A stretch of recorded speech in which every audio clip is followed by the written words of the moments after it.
প্রিয় দর্শক, আমি এখন আপনাদেরকে দেখাচ্ছি কিভাবে এটিএম অথবা সিআরএম বোর্ড থেকে টাকা তুলবেন। প্রথমে আপনার কার্ডটি মেশিনে প্রবেশ করাবেন। কার্ডটি দিলেই মেশিন অটোমেটিক আপনার কার্ডটি ভিতরে নিয়ে নেবে। এরপরে একটু অপেক্ষা করলে আপনার পিন নাম্বার চাবে।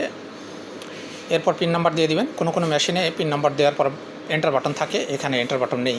আমি পিন নাম্বারটি দিয়ে দিছি। এরপরে যদি এন্টার বাটন থাকতো তাহলে এন্টার চাপার প্রয়োজন হতো, এখানে দরকার নেই। এরপরে অপশনগুলো চলে আসছে। আমি টাকা তুলবো, এই জন্য টাকা উত্তোলন এবং উইথড্রল এই বাটনে চাপ দিছি। এরপর টাকার পরিমাণ লিখছি।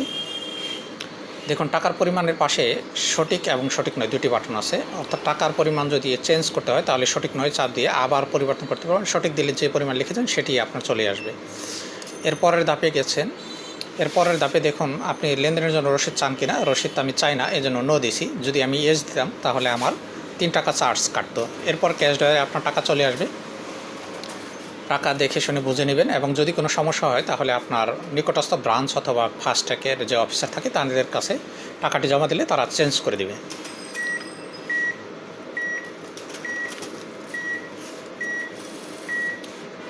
এরপর দেখুন মনিটরে একটু অপেক্ষা করলেই আপনি আরও লেনদেন করতে চান কিনা এই অপশনটি আসছে। তাহলে আমি যদি নো দিই তাহলে আমার কার্ডটি বের হয়ে আসবে এবং ইয়েস দিলে আমি আরও কোনো লেনদেন করতে পারবো, আমার টাকার চেক দিতে টাকার পরিমাণ জানতে পারবো ইত্যাদি।